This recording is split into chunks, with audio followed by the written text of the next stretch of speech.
If you like to talk about combat sports and you want to join the discussion, click the subscribe button below and the bell notification icon next to it and join Knucklehead Nation.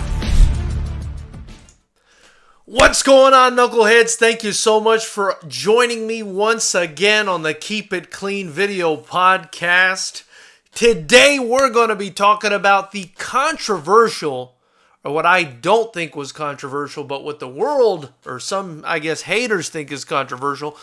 The controversial Deontay Wilder versus Tyson Fury long count from the first fight. We're also going to be previewing the second fight a little bit. And we're going to be doing it with a very special guest this evening. He is a professional and amateur fight referee. He's got experience refereeing in boxing. He's got experience refereeing in MMA. And he's got experience refereeing our very own kickboxing events at FightersRep. You can find him refereeing just about every weekend. Recently, you could have seen him refereeing the match between Artur Beterbiev and I believe the opponent's name was Kaladzic. Don't hold me to that pronunciation, but one of the more recent fights that he refereed, and I'm talking about none other than Dan Bam Bam Stell. He is a, world-renowned referee. He's got his own certification program for refereeing and training judges that you can attend out here in California. I believe it's called Stellar Officials. We'll be getting him on the line shortly. And just so you know, Dan is not just some guy off the street that decided to become a referee. Dan was actually a 17-0 undefeated world champion kickboxer with 15 knockouts. And he was fighting back in the day when, the sport was extra rough around the edges. So he is an absolute OG, as the kids would call him. And I must say, I've gotten to know Dan Bam Bam Stell over the past year or so since he's been helping me with my fights as a referee. He's also vice president of the International Kickboxing Federation, one of the largest kickboxing sanctioning bodies in the world, and believe it or not, the only kickboxing sanctioning body that's allowed to sanction fights in California. So, he's been a fantastic help, and more than anything, he's just the realest, coolest, one of the best people I've met in the fight game. And I must say, I've met a lot of great people in the fight game. You do meet some shady characters. You do meet some weirdos. But you meet a lot of great people. And I think Dan Bam Stell, I must say, man, him and his wife, Elaine, who also helps run the IKF, some of the most top-notch people I've ever not only gotten to know, but met them through the fight game. And it's a real pleasure to work with them. So I'm definitely excited to get Dan on the line because he's going to explain to us what he thought about the Tyson Fury versus Deontay Wilder count. I'll also ask him some questions about who he thought won that fight, what he thinks about the rematch, who he thinks is going to win that one, and also we'll talk a little bit about his career as a kickboxer and so on and so forth. So thank you guys for joining so much. Before I get Dan on the line, if you haven't already, hit that subscribe button. Hit the bell notification icon next to it. Show us some love. Hit the like button if you're in here. I'd greatly appreciate that. Helps us with a little bit of engagement. And if you do that, obviously you're not only helping me build this channel, you're helping me build the only kickboxing promotion in the state of California. As you guys know, we have a show coming up on February 28th. You can attend here in Southern California. It's in Seal Beach. Tickets are for sale right now at FightersRep.com.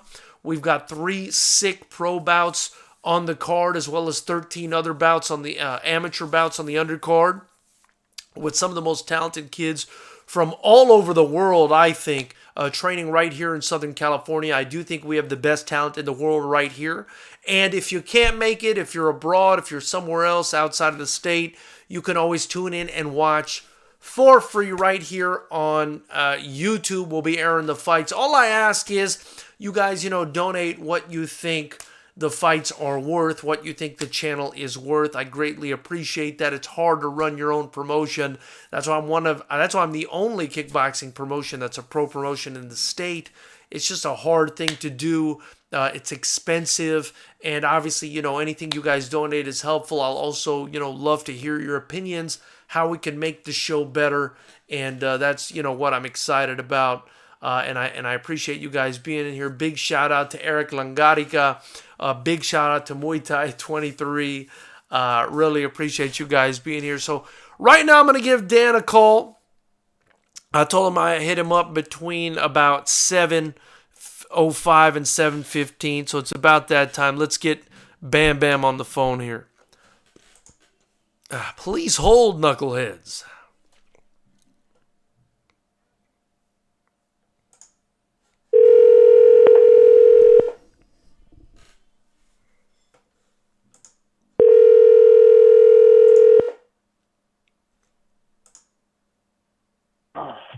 Hello. Dan Bam Bam Stell, how are you, sir? What's up, brother? How you doing? I'm doing well. Thank you so much for joining me, Good. Bam. I really appreciate your time, brother. No problem. Awesome. So, I was giving people a little bit of a summary about your career, undefeated in kickboxing. I let them know he's got his own school for refereeing, his own certification program. But I wanted you to expand on that a little bit, Bam. Can you just, let the people watching and listening know what got you into combat sports, and then tell us a little bit about your refereeing credentials? Well, what got me into combat sports, I started martial arts when I was 9, went through all the tournament stuff and everything, and, I figured, where else can I go from here? So when I turned 16, the state of California got licensed to fight as an amateur. Then from there, I turned pro, have a 17-0 record with 15 knockouts and four kickboxing titles. Wow. 15 knockouts in 17 fights. Yes. And you were fighting, when were you fighting? Was it in the 80s and the 90s? When was it, Dan, that you were competing the majority of the time? The majority of the time was in the 80s. And with ISK, with Coors, when Coors was a sponsor, the kick of the 80s. Yeah. I fought most of my fights with Scott Coker with the ISK, and I fought for Herb Cody a few times with the WCK when he owned it, and Howard Hansen with the WK. 17-0, 15 knockouts. That's a very impressive record, Bam. So, after you retired, what did you do after that? How'd you get into the refereeing? Well, retired is funny because I came out of retirement 4 times to fight. So, and then I finally went into something I still wanted to stay in the ring and be part of the fight thing, and I started refereeing. A good friend of mine who was promoting with Scott Coker with Strikeforce, Tony Thompson, was a referee for the state of California in kickboxing at the time. Muay Thai wasn't around then. It was, but it wasn't really big. It was just kickboxing with the long pants. You had to kick above your waist. And Tony Thompson mentioned to me, hey, you should go into refereeing. And sure enough, that's what I did. Very cool. So the sport that you were competing in was, a traditional, I guess, American kickboxing where you had to kick above the waist. Yeah. And you told me the other day when we went to dinner, which thank you, by the way. It was great seeing you again, and I appreciate the invite. No problem. You told me that, you felt like it took a lot more skill than your usual striking match because you had to, throw a certain amount of kicks or always aim for above the waist. Yeah, in American kickboxing, the rules were different. Our world titles were 12-round fights. You had to throw a minimum of 8 kicks per round above the waist, and they have to be attempted kicks to make contact. You just can't flick them out there. And if you miss 2 rounds of, if you miss the kicks in one round, you get 1 point deducted, and in another round, you get disqualified. I see. I see. So, you've got into refereeing. Right now, how long has it been that you've been a referee? 34 years.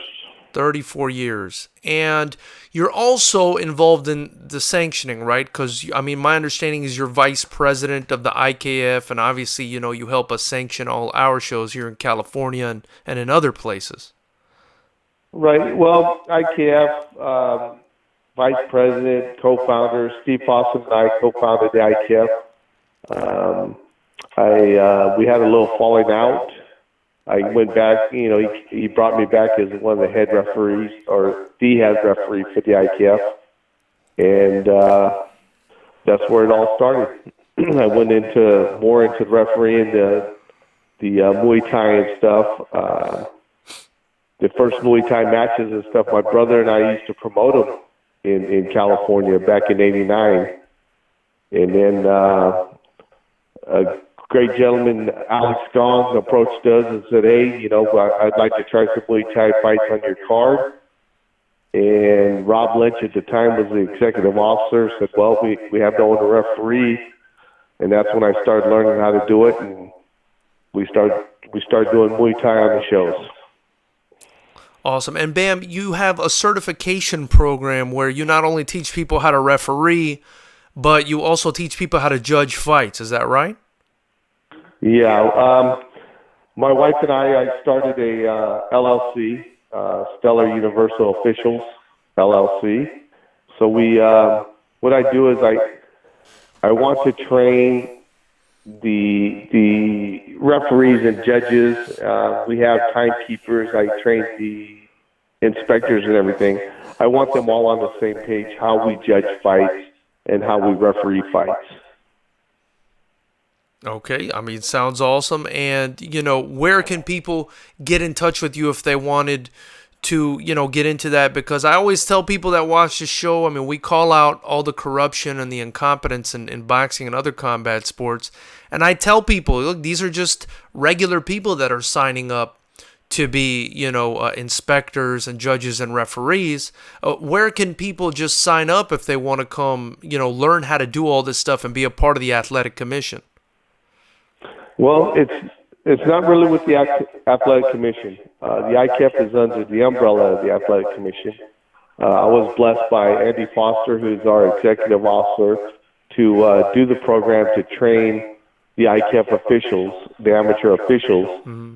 And I trained a few of them now that are now with the state of California doing professional fights also. They could get a hold of me through the ITF webpage. My number's listed on my Facebook page. They can just call me or text me, let me know, when's the next training. We do training down south and in Northern California. Awesome. Appreciate it, Bam. So I wanted to get to the meat and potatoes now, Bam. A lot of people thought that the first fight between Tyson Fury and Deontay Wilder was really controversial, and I wanted to talk about this because the second fight is coming up next month, and it's something the boxing world's very excited about. But the first fight, to me at least, it looked like Tyson Fury was running away with that fight. In the 12th round, he gets dropped, and the excuse from Wilder fans, because I don't really think it's a great objective argument, but I think a lot of people that favor Wilder said that was a long count, that he should have waved the fight off, and a whole bunch of other things. So I kind of wanted to get your opinion on what you thought happened in that knockdown, and if you would have called it off, if you thought it was long, so on and so forth. Everybody wants to be a referee or a judge. If everybody wants to be doing it, they do it. But it's a very, very hard job. We're the only referees out in any sport that we can't throw a flag, we can't go review under a TV. We can't huddle up with all the other officials, pick up the flag and say there's no foul, no this or that. We got to make a split-second call right then and there. As a referee, the safety of the fighters is the number one thing. In that fight, it was, I believe, Jack Reese was a referee, which is another California state referee, a great referee. We all make mistakes, but at the time of a long count, he was perfect on the count. I believe it's funny because my buddy and I at work the other day was talking about the fight because it's coming up, and he asked me about the long count, and I explained to him, I believe he went down 2 minutes, 21 seconds in the 12th round, and he was up by 2:11. That's 10 seconds. The ABC ruling states that you have to be erect with your hands up, standing ready to fight. Yeah, maybe his hands weren't up, but you know what? Jack Reese informed him to do step here, step there, come here, put your hands up, whatever. He did exactly what he needed to do. He was more than ready to fight.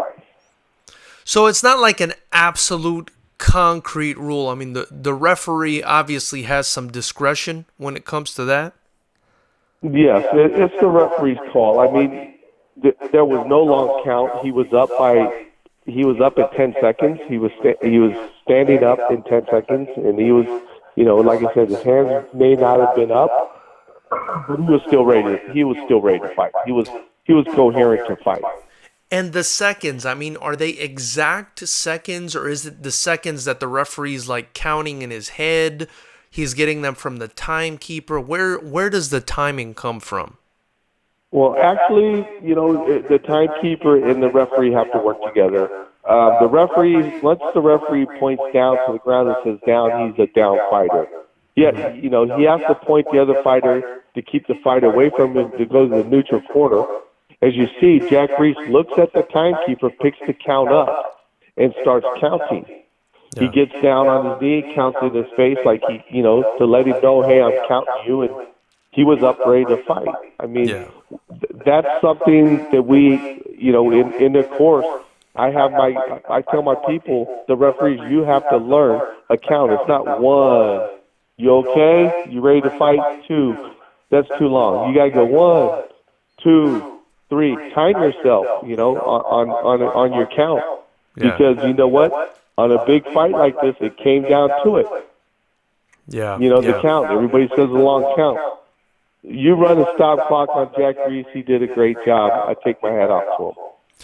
At what point in a situation like that does the count start? Is it when the referee tells the fighter to go to the neutral corner? Is that when it starts, or does it start right when the guy hits the ground? It's anything besides your feet to touch the ground. I see. And as soon as and he says down, you're a down fighter. That's when he says that, the timekeeper starts counting. I see. Wow, this is fascinating stuff for me. It's all stuff that I'm ignorant to. If you remember the fight with the Meldrick Taylor and Chavez. Yeah. The last round, Meldrick Taylor got put on the ground. And, Richard Stell asked him several times, are you ready to fight? Whatever. He didn't answer.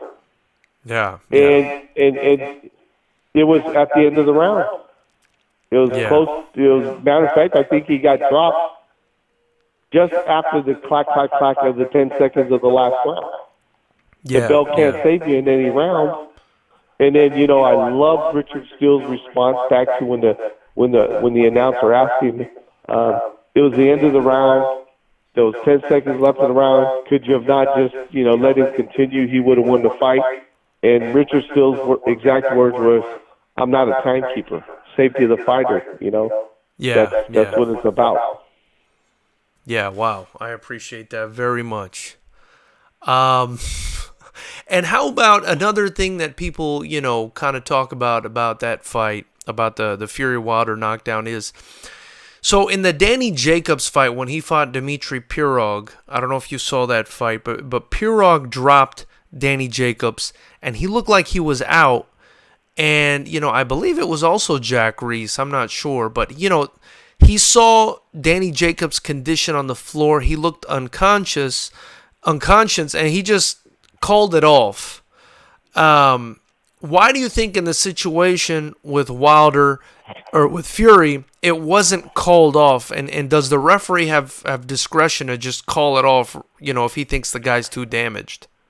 Absolutely. When a referee sees if a fighter drops like a sack of rocks, if he face plants, if he goes back and his, in MMA you see this a lot. A fighter will get knocked out, his head will hit the ground, it'll bounce off the mat. And the first thing he'll do is grab the fighter in front of him.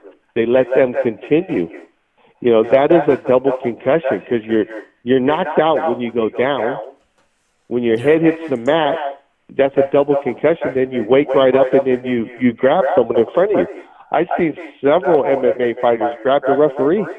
Yeah. Because he doesn't know. That means you are out. I mean, as I explained in my class, if I stood behind you and I pushed you to the ground, are you just going to fall and face plant? No. Or you're conscious. You're going to stop yourself from falling. Yeah. Just like if I stood in front of you and I pushed you backwards, you're not going to fall and hit your back and let your head bounce off the mat or the ground. You're going to stop yourself. You are conscious to do that. But if you're face planted and your head's bouncing off the mat, you are knocked out. For sure. So Jack Reese was totally within his right to look down on Tyson Fury and give him the opportunity to get back up. Absolutely. He didn't face plant. I believe he fell on his butt and fell back, which he was still conscious to fall on his butt and fall back. He didn't crash his head on the ground or anything. I mean, you have to look at the fighter. You talk to the fighter, with your pre-fight instructions. You know how the fighter talks. You know how he acts. You know how he reacts. You have to study all that stuff when you do that on pre-fight instructions. Then when you get in a ring, you'll know something's wrong. Yeah. It's like you can see a fighter deteriorate during the round. You see someone throw a jab at a fighter, the fighter slipping his head or catching it, parring it off.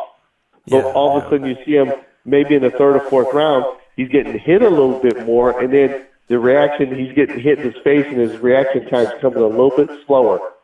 He's a little bit slow blocking that punch because he's deteriorating. Yeah. You got to watch that as a referee. And you definitely, you're keeping track of everything that's happening throughout the fight, so that when a situation like that arises where the guy gets dropped, you can decide whether you should let him continue or not, obviously, right? Right. And then, some fights you can just step in and stop the fight. Obviously the fighter's taking too much, he's outclassed, and some fighters will even look at you like, hey, can you help me? He's just looking for a way out. For sure. Boxing, you can't just tap out like MMA and be honest. You quit in boxing, like Duran with Leonard. You quit, no mas. Everybody hates you. Yeah. You have no, you have no heart. You're not a fighter. But in MMA, you can tap out and quit. Yeah. They don't say nothing about it, Yeah. Bam, I'm sure you get, because you do this all the time, you're always refereeing. I'm sure you get a lot of complaints because it's a sport with a lot of big egos and a lot of pride. Do you get a lot of complaints like, hey, this was stopped too early, you should have let me keep going? Yes, I get a lot of that, but you know what? It's my house, it's my ring, my cage. If I feel you're in trouble, I'm going to stop the fight. I can go home and go to sleep safely. I did my job. Well, I did it. Go ahead. Yeah, well, I wanted to say, I will say this, and I say this objectively, and, maybe one or two feelings will get hurt saying this because these guys have big egos, but, you've been officiating the FightersRep cards since the beginning of the year, FightersRep 5, 6, 7, 8, and you will be officiating FightersRep 9, our first Pro-Am card. And I must say, I've never seen you stop a fight that I thought the stoppage was incorrect. I've always thought the stoppages were great, especially considering, I'm concerned about these guys' health as well. And I've always thought you've done a great job, my man. So, I really appreciate everything you've done, and I think you've done a great job, I must say. I appreciate it. Thank you. Yeah. You know that. I mean,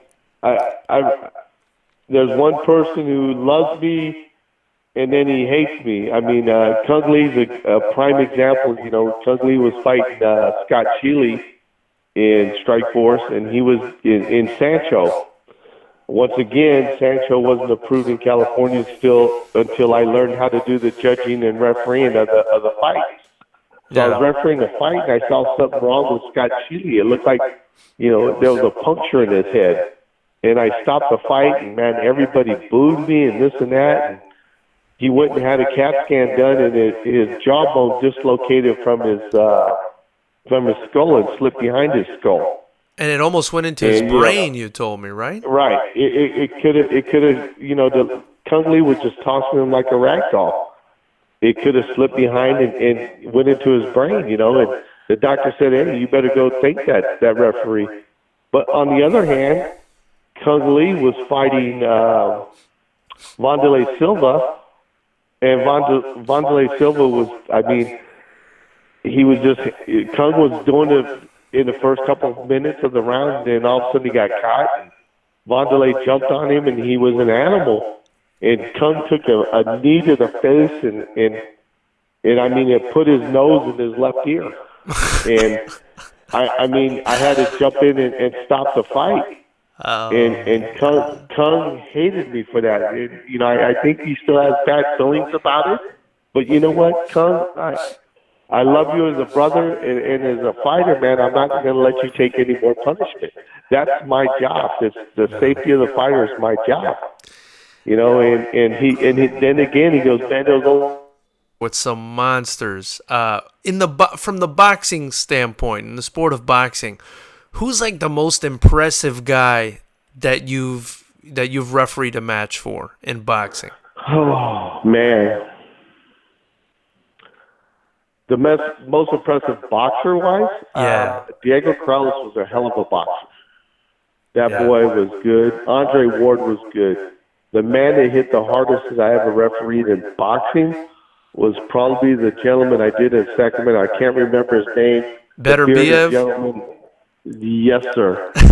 That man delivered every punch to destroy something. I mean, he hit hard. That's Artur Beterbiev. I was telling the people on the chat before they got on that you refereed that fight. That was a notable fight, and that's kind of reason I wanted to ask, because I mean he's known as being such a devastating puncher, and it sounds like that's what you saw in there. Oh man, I mean it was like I was feeling his punches when he was hitting that guy. I mean, I love body shots, and that's what I used to do when I fought. 90% of my body, my knockouts were body shots. Nice. And man, when he was hitting that guy's body, I could just see him. I mean, you know what kind of damage he's doing because you've been hit there before. I used to train with Dennis Alexio. He used to spar with me. It was the same way. I mean, it was like getting hit by a monster, you know. Yeah, and now Beterbiev obviously is the light heavyweight champion of the world. I think he's got 2 of the belts in that division, and he's looking to unify. Yeah, I refereed his world title fight in Stockton when he fought. Nice. And it was a great fight. Which fight for Andre Ward did you referee? I refereed Andre. Andre is one of Andre Ward's world title fights also. I see. And that was back when he first started. It was like I refereed his first or second fight, and then I did one of his world title fights. I think it was his first world title fight in Oakland.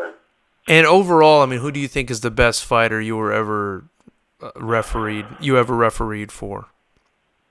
In every sport? Yeah. The biggest fight I probably refereed, and I when I stepped in the ring, I felt a tension as soon as I got in the ring, would probably be Rick Rufus and Stan Longinidis. That's interesting, my man. That's interesting. Bam. Yeah, I mean, the tension in that ring was, I mean, you could cut it with a knife. It was so thick. That sounds awesome.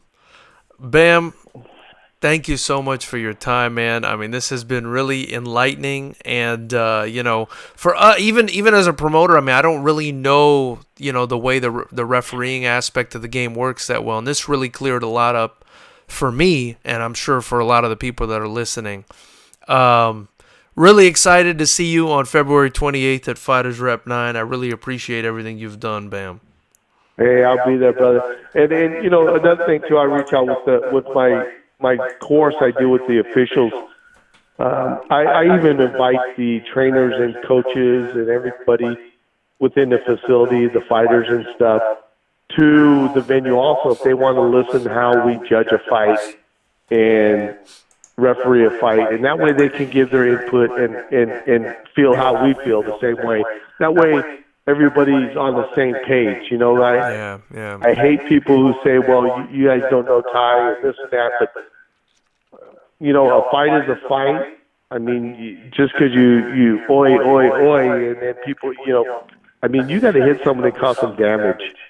If you're getting your butt beat, you're getting your butt beat. Take the licking, go back and train hard, come back and fight again. Don't complain. Yeah. Well, I appreciate that, and it's Stellar Universal Officials? Officials. Yep, LLC. Very nice, very nice. So definitely if anybody in the chat, is interested in learning how to become a referee, a timekeeper, an inspector, a judge, whatever it is related to combat sports, a lot of you guys complain about the corruption in combat sports. If you want to learn, I suggest you learn from one of the best in the game. Again, I'll attest to it. I don't think Dan Stell has ever made a mistake, at least with FightersRep. I totally agree with all the decisions he's made, and I stand by that. And I think you'd be learning. I'm a human being, man. I make mistakes, and I made them, but you know what? You got to learn from them and move on. Yeah. Don't sit and harp over them because it's going to kill you. Right. My point is, as far as like stoppages go, I don't think there's ever been a bad stoppage. Every time I've been worried about a guy at the FightersRep show in the ring, you've gone in and stopped the fight, and I thought at the right time. So I really appreciate you helping. Yeah, I appreciate that. Yeah, you helping us and helping protect the fighters. And at the end of the day, it's about them. I mean, protecting them, keeping them safe, and trying to build something special for them. So, and the fact that you're a kickboxing champion and you really understand the kickboxing rule set, Bam, I really feel like you're a perfect fit for FightersRep. We're really lucky to have you, and I thank you for everything, brother. Appreciate it, man. Thank you very much. Bam, have a great one, my man. Thank you so much. Appreciate your time. All right, man. Take care. Thank you. All right. All right. Well, I mean, there you go, knuckleheads. A lot of controversy was surrounding that Wilder versus Fury alleged long count. Something I really disagree with. I think if we're being objective, Fury was ripped off in that fight, if you ask me. I didn't really ask Dan what he thought about the scores, but we've talked about it off camera or off the podcast, and, I think he seemed to agree that Fury won that fight. That being said, a lot of the Wilder supporters, which, I am a Wilder supporter, but for me, more than anything, the most important thing is getting to the proper result, getting to the just result, because there's a lot at stake for these fighters. Like Amir Abdullah said the other day on the show, if a referee or a judge or someone has a bad night, it can ruin a fighter's life. It can prevent them from eating. It can prevent their children from eating. So, for me, a just result in a fight is the most important thing, keeping the fighters safe and there being a just result, because, again, it could really impact them. It's not like me having a bad night on the podcast where, the worst thing that can happen is, one of you guys leave and never come back, or, it's not like somebody having a bad day, at the gym and they just don't feel like working out. This is something that can really have a devastating impact on these fighters, and I think it's very important to try to get it right whenever we can. So, let's see what's going on in the chat here. Appreciate you guys joining me. Looks like a lot of you guys are talking about Cowboy versus Conor.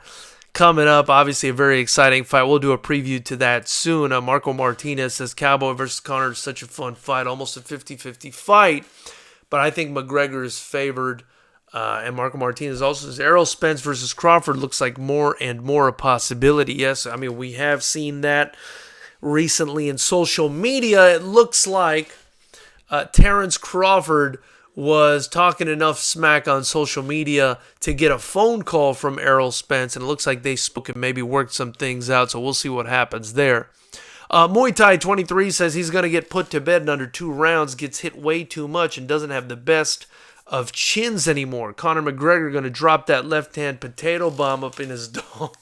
And you know what? I agree with that. I don't think that Cowboy is going to be able to hang with McGregor. I think his only chance is to either take it to the ground right away, which he probably won't do, or really utilize his kicks from a distance. But Conor's so good with distance, like Chad George was saying the other day in our interview, that I just don't think he's going to be able to get away from Conor. I don't think he's as explosive. I don't think he's as athletic. I do think his best chance is, again, utilize kicks from range, probably leg kicks. Try to mess with Conor's mobility and keep him guessing and try to take him down to the ground. Suleiman says, what's good, Knuckleheads? What's good, my brother? Appreciate you joining the chat, Suleiman. Always great to have you here. GDog0331 says, I'll be live streaming the McGregor and Cowboy fight on my channel. Come check me out. Be sure you don't get any copyright infringements doing that. I think you're best off just maybe doing like a companion type video there, G-Dog.